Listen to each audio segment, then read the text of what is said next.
Would you ever run across South America? I was injured on day one. Climb the 7 summits. The whole curtain of rock basically started coming down the mountain. Trek across Antarctica. Unbelievable experience, pushing to the absolute limit. I'm at my limit right now. Or row across the Atlantic Ocean. We were hit by 2 hurricanes, and 3 tropical storms. Big Life is about exploring unique and untouched landscapes, pushing your physical boundaries and testing the limits of danger. Find out what it takes to be an adventure seeker, risk taker, and a high achiever only on Big Life. What ignites the drive to explore? Whether it's the thrill of the chase or a burning curiosity, adventure seeking can often become a way of life. Next on Big Life, meet a few adventurers who've turned their hobbies into their life's work.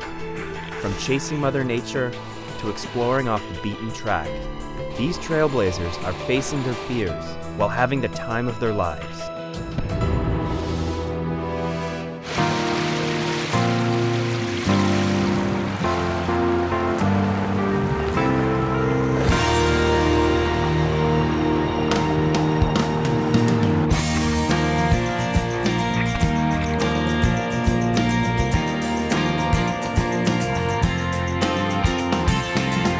My name is Brendan Schnurr. I'm 25 years old and I kiteboard in Ontario.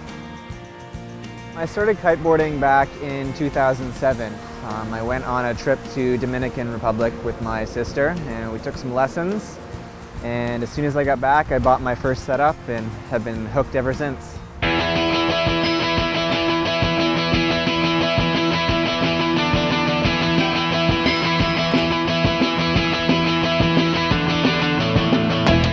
Kiteboarding is a pretty new sport. It's kind of a mixture of wakeboarding and somewhat parasailing. Yeah, kiteboarding kind of started in around 2000 or maybe a couple of years before, but the kites were really kind of behind their time. They were just yanking people around. You could never make it back to the same place you started. And it really became a lot safer for the general public, probably about 2005 and onwards. There's 2 different parts of kiteboarding. There's kiteboarding and there's kite surfing. Kiteboarding, you're using a twin tip board, which you can ride either direction.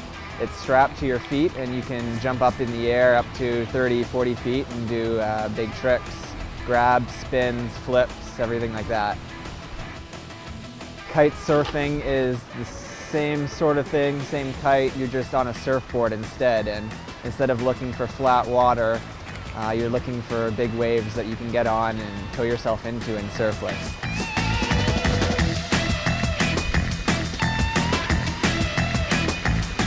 When you learn how to kiteboard, it's 90% about flying the kite and about 10% of board skills. So if you do have board skills from another sport like snowboarding or wakeboarding, it helps. But it's a lot about the kite and flying it in the proper places and how to create power with the kite and how to get rid of the power when you need to.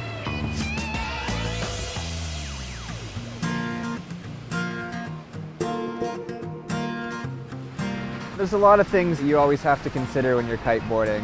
We're always looking at the wind websites, which tell us if there's any fronts coming through, how strong the wind will be, what the waves will be like. We kind of have to look at a few different sources, make sure it's safe to go out, and then when everything comes together, you can have a great day. In Ontario, kiteboarding's grown quite a bit in the last 5 or so years, especially since I started. There used to only be, 5 guys on the beach when you went, and now if you go on a busy weekend day, there's 30, 40, 50 guys. So it's definitely gaining popularity. I'd say that Ontario probably has about 600-700 people who kiteboard around the Great Lakes.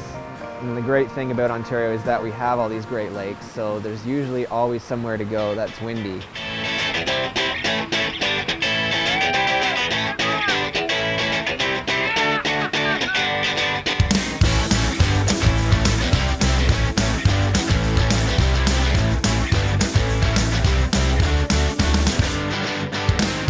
Some of my favorite spots for kiteboarding around Ontario are like the eastern end of Lake Erie, anywhere on Lake Ontario, up on Georgian Bay at Wasaga Beach, or anywhere on Lake Huron around Sauble Beach. Kiteboarding has introduced me to a lot of people who I wouldn't have met otherwise, and we just travel around together, chasing the strongest winds. It's definitely a lifestyle that I love.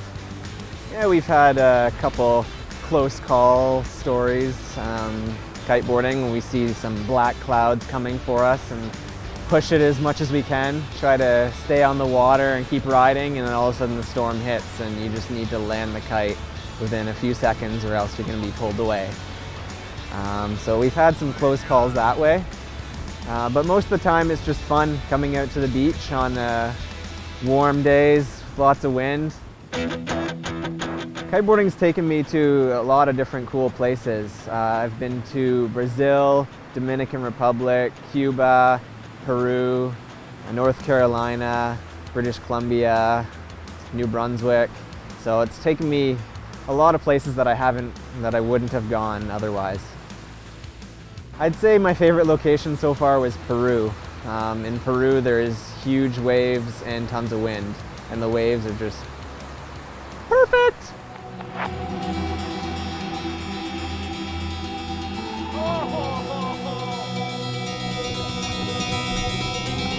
There's definitely a lot of risk involved in kiteboarding. First of all, you're out really far in the water, and if something happens, you don't have a life jacket, you don't have anything to keep you floating, so you're on your own there. When you put the kite down, it can be challenging to relaunch it at times in the waves. You have to be careful where you go. You never really want to go out further than where you can swim. Another thing is, when you're in Ontario, the water a lot of the time is very cold, so you have to wear a really thick wetsuit. And take into consideration that at any moment your gear might fail and you might be swimming in from out far. You also have to look out for objects that you can hit. I've seen people launch kites with tangled lines and they've just gotten lofted and landed on piles of rocks. I've seen people just get dragged through the water, over beaches. I actually broke somebody's nose when I was learning how to kiteboard because I was getting dragged down the beach and somebody jumped on my back and tried to help me, and I went to pull the release and elbowed him right in the nose. So it's a dangerous sport, and you just have to be really careful with everything you do and make sure that you take lessons before you get started.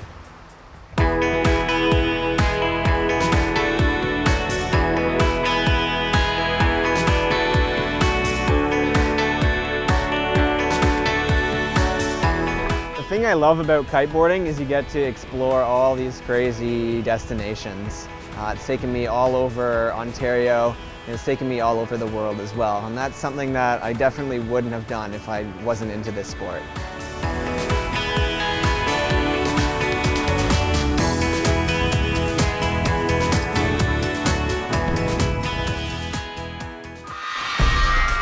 From catching big air to chasing the wildest winds.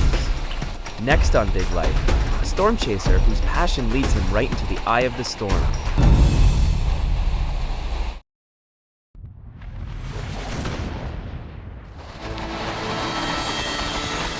It's not every day that you get to witness Mother Nature's wrath up close. Holy! But for George Kourounis, a professional Stormchaser, this heart-stopping adventure is just another day at the office. It was the childhood hobby that turned into an adult obsession, and now, for Kourounis, storm chasing is a way of life. Among his encounters, one of the most devastating storms of the century, Hurricane Katrina.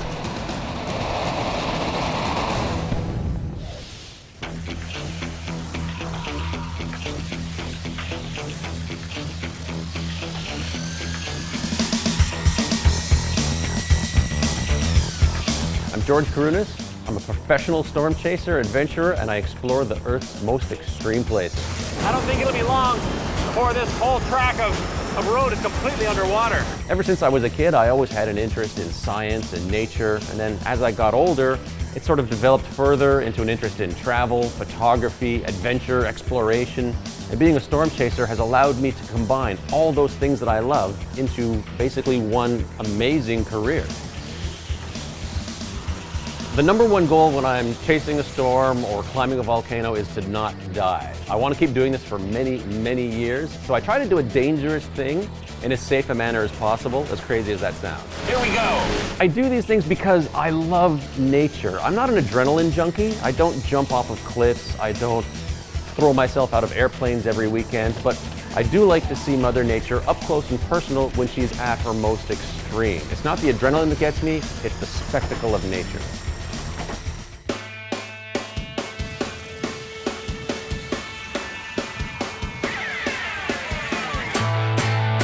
Storm chasing is so difficult. Endless drives, terrible food, not much scenery, but when you see a storm that's twice the size of Mount Everest, concentrating all of its energy on one point, grinding away in a farmer's field, it's just such a spectacular thing to see.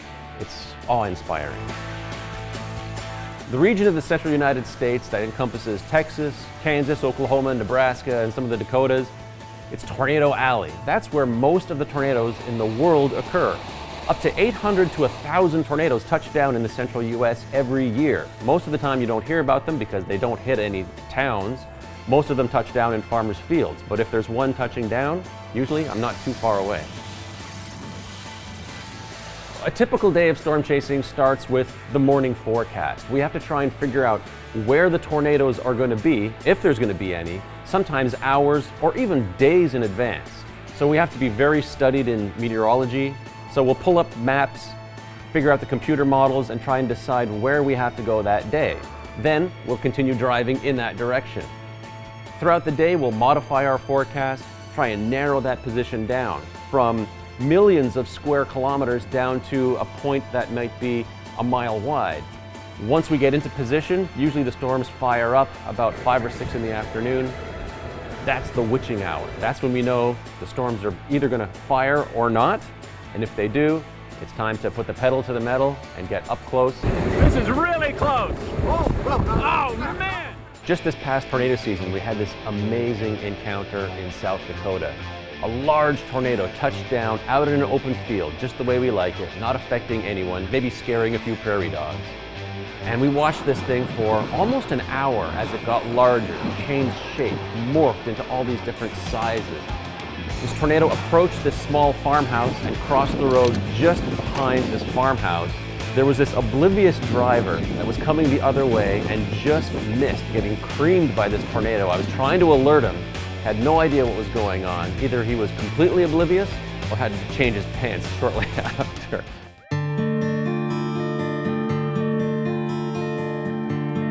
The most difficult part emotionally of storm chasing is seeing people lose everything and sometimes even lose their lives.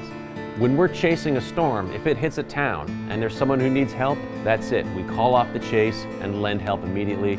We're all trained in first aid, and basically that becomes the priority at that moment. Tornadoes are incredibly destructive, but usually on a small scale, usually no more than a couple of kilometers wide and maybe 50 kilometers long. But when you compare that to a hurricane like Katrina, it's something completely different.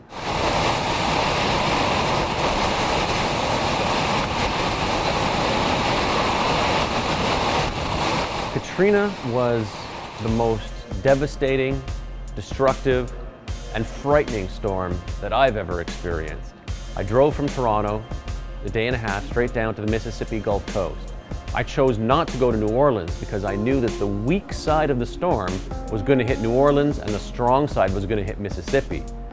If Hurricane Katrina had moved 50 miles to the west, New Orleans would have been hit 10 times harder than it was. It's hard to believe that they actually dodged a bullet when we saw the destruction afterwards. In Gulfport, Mississippi, I decided that the only safe place for me during this storm was a steel-reinforced concrete parking garage. I didn't trust any other building in the city. A group of us spent the night sitting in this parking garage, no sleep whatsoever, not knowing if we were going to survive the next 24 hours.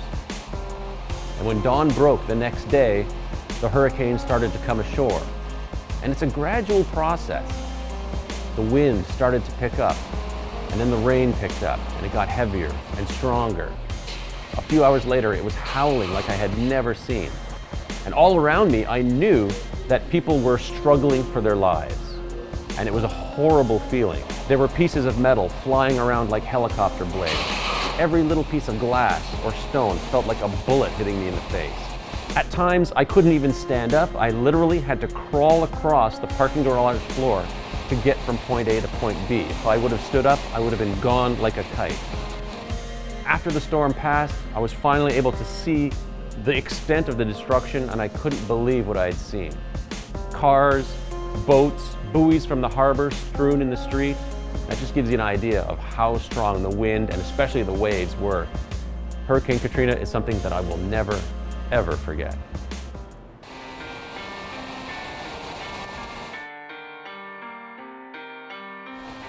As a storm chaser, I've seen nature do things that most people have not. And because of that, and because of my experience, I feel that I have a respect for Mother Nature that is earned, deserved. In the grand scheme of things, we are so small, and it only takes a moment. As anyone has seen a disaster on the news, we know that life can change in an instant. Mother Nature, I don't see her as an opponent. I don't see her as a quarry, as something I'm hunting. I see it as my partner. Mother Nature is my co-pilot as I'm trying to document these different things. And we work hand in hand. And there are days when she cooperates with me, and there are days when she doesn't. And I really want to stay off of her naughty list, so to speak. After the break on Big Life, meet an off-road racer who spent 40 years on the rubble.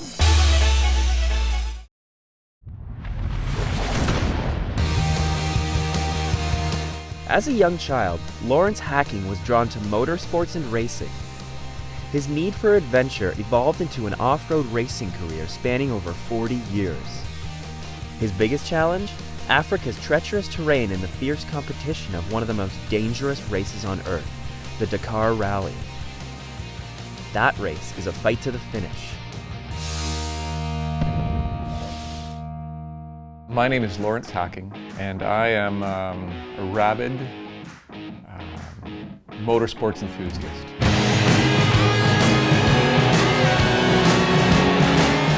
My whole life is surrounded by motorcycles and cars and off-road race trucks and adventure. I've been racing for a very long time. I started when I was 16 years old, so that's a long time ago. It's 40 years this year.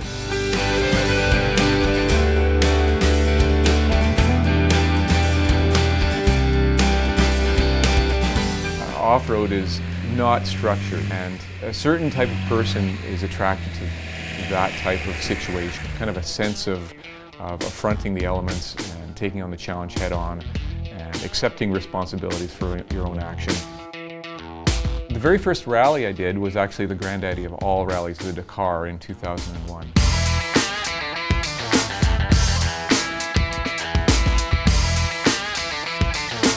The Dakar Rally, for a person like me, it's a pinnacle. It's like climbing Mount Everest.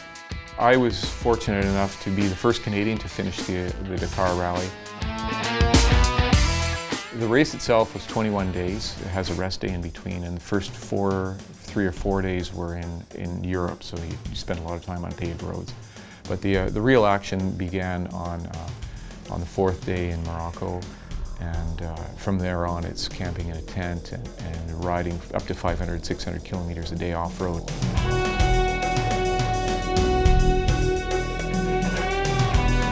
The Dakar has a full gamut of extreme conditions. I mean, we started in Paris, France, in basically zero degrees and raining, to very, very hot conditions in Mauritania, the Sahara Desert, 40 degrees, somewhere like that.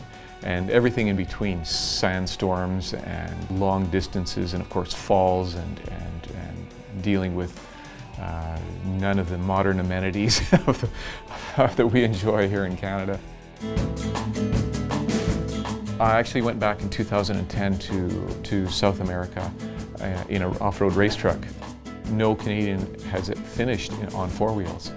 So it would be really nice to become the first Canadian to finish on 4 wheels. So I set my sights on that. My friends and I worked very hard at putting together a pretty interesting off-road racetrack.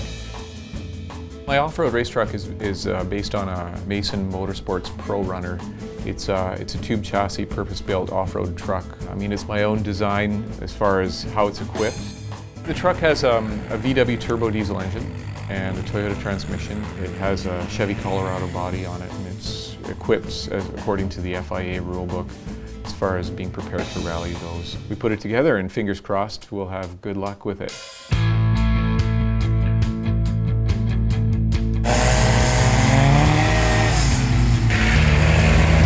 The Baja 1000 has been going on for more than 40 years. It started back in '67.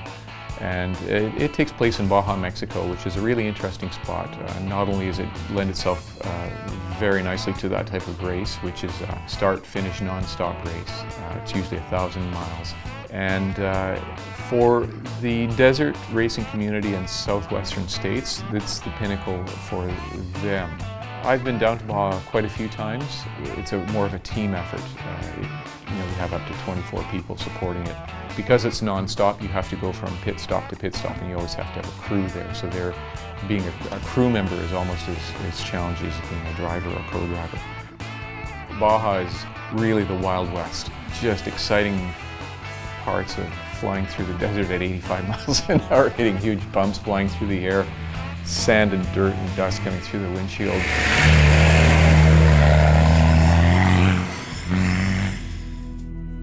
Motorcycling, you can hurt yourself, and you have to realize that every time I let the clutch out, I remind myself that this is a dangerous thing that I'm going to be getting into, and you have to ride accordingly. The speeds are very, very high, and a lot of things get broken, and a lot of crashes occur and things like that. All sorts of mayhem occurs. That's what off-road racing's all about. The sensation of riding or driving is unbelievable. I mean, very little compares to flying across, the desert in an off-road race truck, V8, 500 horsepower race truck. I mean, that is a sensation that's really a rush of adrenaline. It's a little bit like a drug. I'm so thankful and appreciative of my incredible opportunities that I've been given and had to experience life and have a really interesting life.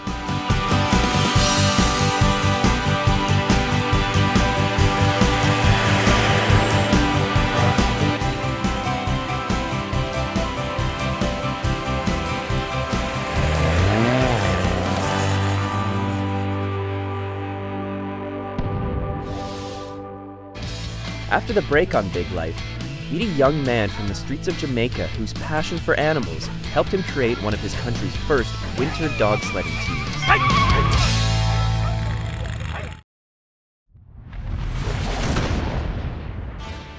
For Damian Robb, growing up in Jamaica meant a life without thoughts of snow or cold weather. As an adult, there would be a dramatic change.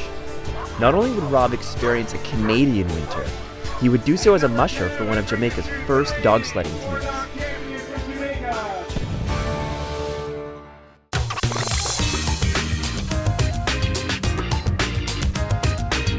My name is Damian Robb, and I'm a musher for the Jamaican dog sled team. A lot of persons don't know what musher is. I work with sled dogs and actually take care of them. This was Danny Melville's idea, who is the owner of Chaka Caribbean Adventure Tour, which is a tour company in Jamaica, of course. And he was out looking for new adventure tours for his company. So he went to Edmonton, Alberta, where he had some new dune buggies made, which is a new tour for his operation. So as soon as he went there, he saw a rig that was a little bit different than the dune buggies with no engine and stuff. So that rig was used for a dryland dog sled tour. So right there and then, he thought that might be a good tour for his company, because we have so much dogs in Jamaica, stray of course. So he just came back and decided he's going to do a dog sled tour there.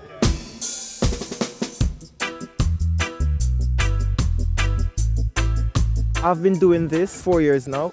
I become one of their musher when I saw it advertising on my television. I thought that was so awesome, because as a kid you never hear about dryland dog sledding, the little bit you have heard about dog sledding, right? So I didn't even know what the job was, but I just want to be a part of the team.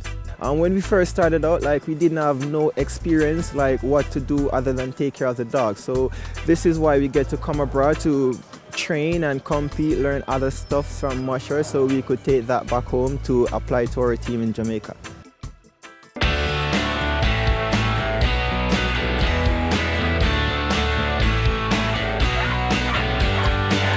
Today we will be racing in Halliburton, of course, and I will be running the 4-dog team and the 6-dog team, which is a sprint open class. This race is one of the biggest also, the Halliburton Highlands. What I'm hoping to gain is more experience to learn more stuff from other mushers, which would help you to become more professional at what you do. It's very competitive and the trail here is very nice and pretty as like always, and being as it's so competitive, like I always rank in the top 10, so I feel so good about it. Jamaican dog sled team.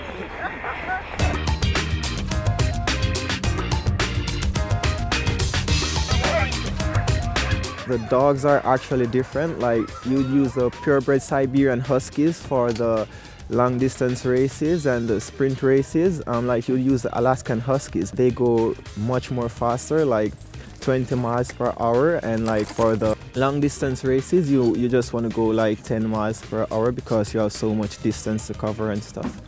We got our dogs from the JSPCA, which is the Jamaican Society for the Prevention of Cruelty to Animals. So those are actually rescue dogs we train to become sled dogs, and they really love what they do because some of them are like second chance at life, because we have dogs that we're gonna put down and we take them to our kennel. They get so much affection and they're happy and they love it.